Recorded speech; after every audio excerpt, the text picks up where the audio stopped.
जय हिंद दोस्तों। आप लोगों को पता है कि बिहार डीएलएड का जो है ना एग्ज़ाम 5 जून से 15 जून के बीच स्टार्ट होने वाला है। आप लोग जो है ना तैयारी में जुटे हुए होंगे। हम इसी बीच में जो है ना हम अपने चैनल के माध्यम से आप लोगों के बीच में टेस्ट सीरीज लेकर आए हैं, जो प्रत्येक दिन आपको जीके और जीएस का जो है ना 20-20 क्वेश्चन का जो है ना आपको टेस्ट इसमें चलता है। आप एक बार ज़रूर मेरे चैनल को सब्सक्राइब कीजिए और मेरे जो भी हम बताते हैं 20-20 क्वेश्चन का सीरीज जो लेकर आए हैं जीके जीएस का, उसको जरूर देखिए। आपको 100% आपको एग्जाम में बेनिफिट होने वाले हैं, यकीन मानिए।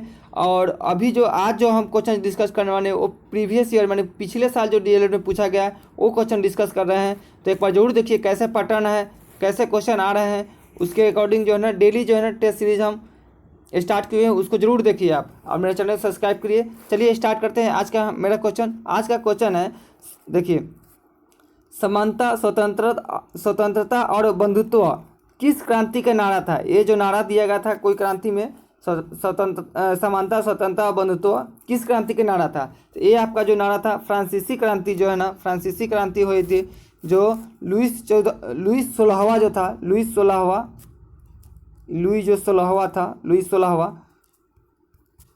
उसके 16वां के शासनकाल में हुआ था। जो कब स्टार्ट हुआ था? 1789 में स्टार्ट हुआ था। फ्रांस की क्रांति 1789 में स्टार्ट हुआ। तो उसी समय जो है ना यह नारा दिया गया था, समानता, स्वतंत्रता और बंधुत्व का नारा दिया गया था। चलिए अगला क्वेश्चन देख लेते हैं। 2 नंबर क्वेश्चन है, दलितों से अलग कर महादलित किस प्रदेश में किया गया? देखिए, ये दलितों से अलग कर, देखो, दलितों से अलग कर महादलित किस प्रदेश में किया गया है? तो ये आपका अपना बिहार है। बिहार में जो है ना दलित और महादलित 2 कैटेगरी में बांट दिया गया है दलितों को। एक जो महादलित में जो है ना पासवान समुदाय के जो लोग थे उनको जो है नहीं रखा गया था, और भी जितना और जो दलित थे उनको उसमें रखा गया था। बाद बाकी महादलित में पासवान समाज को नहीं, लेकिन अब जो है ना उनको भी शामिल कर लिया गया महादलित में। तो ये हमारे नीतीश कुमार जो है ना किए थे, तो अपना बिहार हो जाएगा। अगला क्वेश्चन देखिए। अगला क्वेश्चन है, 2011 के जनगणना के अनुसार भारत की कितनी प्रतिशत आबादी द्वितीयक कार्यों में लगी है? द्वितीय कार्य, देखिए सबसे पहले तो आपको 2011 के जनगणना के अनुसार भारत की कितनी प्रतिशत आबादी द्वितीयक कार्यों में लगी थी। सबसे पहले आपको ये पता होना चाहिए कि प्राथमिक और द्वितीयक क्षेत्र होता क्या है। प्राथमिक और द्वितीय और तृतीयक क्षेत्र मेनली 3 गो होता है, प्राथमिक, द्वितीयक और तृतीयक। तो प्राथमिक क्षेत्र जो होते हैं उसमें कृषि, वन, मत्स्य, ये सब प्राथमिक क्षेत्र में आ जाते हैं। कौन कौन सा जाते हैं प्राथमिक क्षेत्र में? फर्स्ट में आपका आ जाते हैं कृषि, वन और मत्स्य, ये आपका जो है ना प्राथमिक क्षेत्र में। द्वितीयक क्षेत्र जो होते हैं, द्वितीयक क्षेत्र में आपका विनिर्माण हो जाता है, खनन, खदान ये सब जो है ना खदान होता है।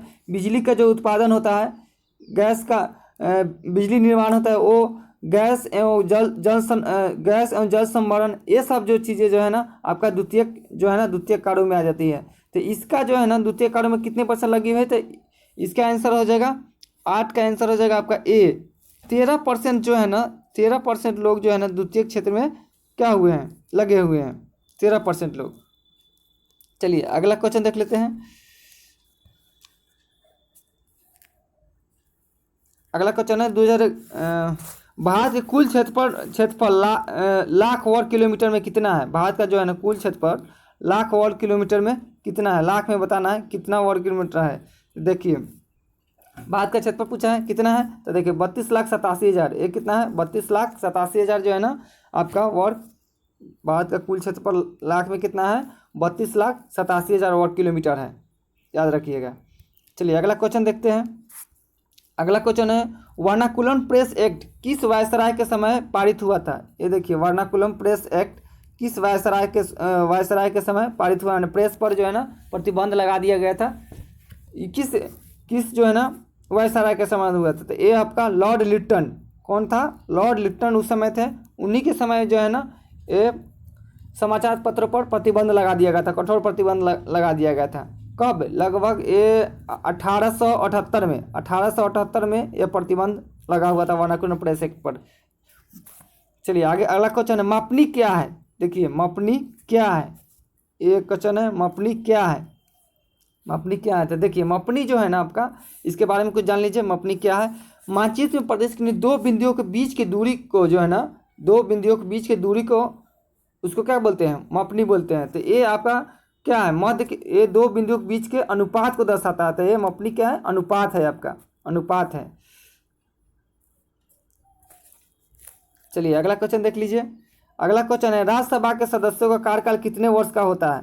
तो राज्यसभा का जो सदस्य होते हैं उनका कार्यकाल 6 वर्ष का होता है। कितने वर्ष का, 6 वर्ष का। और पूछ लिया जाता है, राज्यसभा जो है ना एक अस्थायी सदन है जो कभी भंग नहीं होता। लोकसभा जो है ना अस्थायी सदन नहीं है, हर 5 वर्ष पर वो भंग हो जाता है। बट राज्यसभा अस्थायी सदस्य नहीं है, वह कभी भंग नहीं होता है। और इसका 2/3 सदस्य हर 2 वर्षों पर जो है ना रिटायर होते रहते हैं, ये भी ध्यान रखिएगा। चलिए अगला क्वेश्चन देखिए, बागमती परियोजना।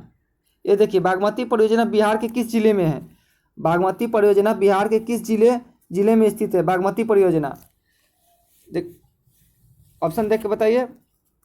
इसका हो जाएगा ऑप्शन नंबर ए, सीतामढ़ी जिला में। बागमती जो परियोजना है वो कहाँ पर है, बिहार के सीतामढ़ी जिले में स्थित है। ये परियोजना के तहत सरकार बागमती नदी के बायों तट पर मुजफ्फरपुर के बेनीबाद से दरभंगा के हायाहाट तक 56 किलोमीटर लंबे तटबंध का निर्माण करने का योजना है। इसके तहत बागमती परियोजना के अंतर्गत, तो ये सीतामढ़ी में है। अगला क्वेश्चन देखिए, गुजरात में कहाँ सौर ऊर्जा का आधुनिक संयंत्र लगाया जा रहा है। ये देखिए, ये गुजरात में जो है ना सौर ऊर्जा का आधुनिक संयंत्र लगाया जा रहा है, वह कहाँ पर लगाया जा रहा है। तो ये आपका हो जाएगा कच्छ में। ये जो है ना कच्छ है, ये गुजरात का सबसे बड़ा जिला है कच्छ। कच्छ जो है ना गुजरात का सबसे बड़ा जिला है। तो यहीं पर जो है ना सौर ऊर्जा का आधुनिक संयंत्र लगाया जा रहा है। अगला क्वेश्चन देखिए, निम्नलिखित में से कौन भारत का वाणिज्यिक फसल है। वाणिज्यिक फसल, देखिए इनमें से कौन सा भारत का वाणिज्यिक फसल है। तो वाणिज्यिक फसल जो होते हैं, वाणिज्यिक फसल होते हैं, देखिए भारत का प्रमुख वाणिज्यिक फसल है कपास, तिलहन, जूट, गन्ना, तंबाकू। वाणिज्यिक करने का जिसमें क्या हो, नकदी पैसा है, नकदी जिसमें पैसा है उसको बोलते हैं वाणिज्यिक फसल बोलते हैं। तो ये आपका कपास हो गया, तिलहन जिससे तेल निकाला जाता है, गन्ना हो गया, जूट हो गया, तंबाकू हो गया, ये सब नकदी फसल है, इसी को वाणिज्यिक फसल बोला जाता है, याद रखिएगा। चलिए अगला देखते हैं। तो आपका ऑप्शन हो जाएंगे इसमें से सभी, ऑप्शन नंबर डी सभी, सरसों, तंबाकू, जूट सभी हो जाएगा। 116 नंबर क्वेश्चन देखिए, 16 नंबर क्वेश्चन देखिए, बालाघाट खानों में निम्नलिखित में से किस खनिज का खनन किया जाता है। बालाघाट खानों में निम्नलिखित में से किस खनिज का खनन किया जाता है। बालाघाट खानों में कौन सा खान है, बालाघाट खान के नाम है, उसमें कौन सा खनिजों का खनन किया जाता है। तो ये आपका जो है ना बालाघाट खनिज है, इसमें मैंगनीज जो है ना, मैंगनीज का खनन किया जाता है। किसका, मैंगनीज का। ये बालाघाट जो है ना आपका एमपी में है, मध्य प्रदेश में। ऐसे भी मध्य प्रदेश में सबसे ज़्यादा मैंगनीज पाया जाता है। एम से मध्य प्रदेश, एम से मैंगनीज, तो सबसे ज़्यादा मैंगनीज आपको मैंगनीज जो है ना एमपी मिलते हैं। तो बालाघाट आपका कहाँ हो जाएगा, मैंगनीज में, बालाघाट कहाँ हो जाएगा आपका, मध्य प्रदेश में। अगला क्वेश्चन देखिए, मतगणना। ये देखिए मतगणना का कार्य कौन करता है। ये जो मतगणना जो होता है ना, मतगणना होता है उसका कार्य कौन करता है। तो ये आपका चुनाव आयोग का काम है मतगणना करवाना। किसका, चुनाव आयोग। जो चुनाव होता है उसके बाद उसका मतगणना कौन करवाता है, तो चुनाव आयोग कराता है। चलिए अगला क्वेश्चन देखिए, अगला क्वेश्चन है बस्तर। ये देखिए बस्तर एक है, बस्तर आंदोलन कौन सा, बस्तर आंदोलन में किसकी भूमिका प्रमुख है थी। एक आंदोलन हुआ था बस्तर आंदोलन के नाम से जो जाना गया था, उसमें किसकी भूमिका प्रमुख थी। तो ये था गुंडाधुर। कौन था, गुंडाधुर। ये अब इसके बारे में कुछ जान जाइए बस्तर के बारे में। ये 1910 में हुआ था। कब हुआ था, 1910 में हुआ था। इसमें वीर सपूत में से एक छत्तीसगढ़ के बस्तर के आदिवासी जननायक वीर शहीद गुंडाधुर थे, जिन्होंने आदिवासियों के जल, जंगल, जमीन रक्षा के लिए अंग्रेजों के शासन के खिलाफ भूमकाल तक आंदोलन की शुरुआत की थी। तो ये आपका बस्तर जो हो गया ना, कहाँ पर मेनली हुआ, स्टार्ट हुआ था, तो छत्तीसगढ़ में 1910 में। इसका जो प्रमुख भूमिका इसमें किसका था, तो गुंडाधुर का। चलिए अगला क्वेश्चन देख लीजिए, भारतीय संविधान में मौलिक कर्तव्य किस देश से लिया गया है। मौलिक कर्तव्य जो है ना किस देश से लिया गया है। तो देखिए मौलिक कर्तव्य पूछता है, मौलिक कर्तव्य जो है ना आपका रूस से लिया गया। मौलिक अधिकार पूछता, तो ये मौलिक अधिकार अमेरिका से लिया गया, मौलिक कर्तव्य रूस से लिया गया है। चलिए अगला क्वेश्चन देखिए, निम्नलिखित में से कौन सा उद्योग सार्वजनिक क्षेत्र के अंतर्गत आता है। सार्वजनिक क्षेत्र के अंतर्गत निम्नलिखित में से कौन सा उद्योग सार्वजनिक क्षेत्र के अंतर्गत आता है। तो देखिए सार्वजनिक क्षेत्र के अंतर्गत वैसे उद्योग जिनका संचालन एवं नियंत्रण सरकार द्वारा होता है उसे सार्वजनिक क्षेत्र बोलते हैं। जिसका नियंत्रण कौन करता है? सरकार करता है, उसको हम क्या बोलते हैं? सार्वजनिक क्षेत्र बोलते हैं। तो इसके अंतर्गत कौन कौन है? देखिए कौन सा उद्योग सार्वजनिक क्षेत्र के अंतर्गत आता है? तो ये आपका इसमें जो है ना आपका बोकारो लौह उद्योग जो है ना, कौन सा? बोकारो लौह उद्योग, ये आपका सार्वजनिक क्षेत्र है, सरकारी कंपनी है। तो बोकारो लौह इस्पात उद्योग सार्वजनिक क्षेत्र के अंतर्गत है। बाद बाकी जितना भी है ये सब क्या है? प्राइवेट सेक्टर के हो गए, तो ये सार्वजनिक क्षेत्र का नहीं हुए, सरकार का नहीं है। जैसे टाटा और इस्पात उद्योग है, तो जेआरडी टाटा का है, तो ये आपका क्या होगा? प्राइवेट सेक्टर का हो गया। लेकिन बोकारो लौह इस्पात उद्योग है वो सरकारी है। अगला क्वेश्चन देख लेते हैं। अगला क्वेश्चन है प्रसिद्ध इतालवी क्रांतिकारी गयुसेप मैजिनी का जन्म डैश में 1807 में हुआ था। यानी मैजिनी पूछा है, मैजिनी का जन्म जो है ना, मैजिनी का जन्म कहाँ पर हुआ था? इतावली का अर्थ होगा यहाँ पर इटली है, ठीक है। इतावली यानी इटली को बोला जाता है, इतावली इटली को बोला जाता है। तो यानी पूछा है कि मैजिनी का जन्म जो हुआ था इटली में कहाँ पर हुआ था? जन्म कहाँ पर हुआ था? तो देखिए ये जो है ना मैजिनी का जन्म जो हुआ था इटली का प्रमुख शहर बंदर इटली का एक प्रमुख शहर है जेनोवा। कौन सा? जेनोवा, यह है जेनोवा। यहीं पर जो है ना इटली का एक शहर है, प्रमुख शहर है, वहीं पर जो है ना मैजिनी का जन्म हुआ था। ये जो जितने भी क्वेश्चन हम बता रहे हैं ये पिछले साल जो है ना पूछे गए थे। आपका पिछले साल जो डीएलएड हुआ था उसमें ये सब क्वेश्चन पूछे गए थे। देख लीजिए किस किस टाइप से क्वेश्चन आ रहे हैं। अगला देखिए चुहार विद्रोह कब हुआ था? ये देखिए चुहार विद्रोह जो है ना, चुहार विद्रोह कब हुआ था? तो ये आपका चुहार विद्रोह जो है ना 1769 में हुआ था। कब? 1769 में चुहार विद्रोह हुआ था। ये कहाँ पर हुआ था? तो ये आपका झारखंड में हुआ था। कहाँ पर? झारखंड में। झारखंड में जो है ना चुहार विद्रोह हुआ था। इसका पूछ लिया जाएगा नेता कौन था चुहार विद्रोह का? तो इसका जो नेता थे वो रघुनाथ महतो थे। कौन सा? रघुनाथ महतो। रघुनाथ महतो थे, रघुनाथ महतो इसका नेता थे, रघुनाथ महतो, याद रखिएगा। चलिए अगला क्वेश्चन देखिए। अगला क्वेश्चन है भारत के लोकतंत्र की सफलता में बड़ी बाधा क्या है? भारत की लोकतंत्र की सफलता में बड़ी बाधा क्या है? क्या है बड़ी बाधा लोकतंत्र की सफलता में?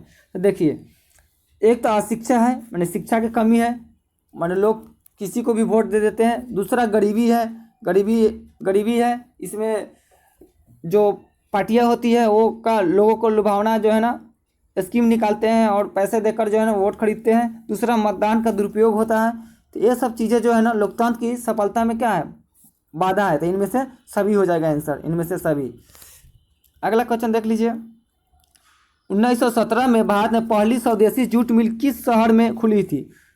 1917 में भारत में पहली देसी जूट मिल किस शहर में खुली थी? तो ये जो देसी जूट मिल खुला था ये आपका कोलकाता के रिसरा में खुला था। कहाँ पर? कोलकाता जो है ना, कोलकाता के एक जगह है रिसरा। कौन सा? रिसरा। यहीं पर जो है ना ये 1917 में खुला हुआ था पहली जूट का मिल। चलिए अगला देखते हैं। अगला क्वेश्चन, अगला और लास्ट क्वेश्चन है। इसे विकसित होने में लगभग 1 वर्ष लगता है। इसमें से ऑप्शन दिया गया है, 4 ऑप्शन दिया गया है। इसे विकसित होने में लगभग 1 वर्ष लगता है। ये चारों फसल में से बताना है किसको जो है ना विकसित होने में 1 वर्ष लगता है। तो ये देखिए इसमें जो गन्ना का जो फसल है, गन्ना का फसल है, इसको विकसित होने में लगभग 1 वर्ष का समय लग जाता है आपको। 1 वर्ष गन्ना के विकसित होने में 1 वर्ष का समय लग जाता है। और इससे रिलेटेड क्वेश्चन पूछ लिए जाते हैं। एक और क्वेश्चन पूछ लिए जाते हैं। जैसे एक क्वेश्चन पूछा जाता है रबी फसल और खरीफ फसल के बारे में पूछ लिया जाता है। रबी फसल जो है ना ये कब बोया जाता है और खरीफ फसल जो है ना कब बोया जाता है? तो देखिए रबी फसल जो है ना, रबी फसल आपका ठंड के महीनों, याद रखिएगा रबी जो है ना ठंड के महीनों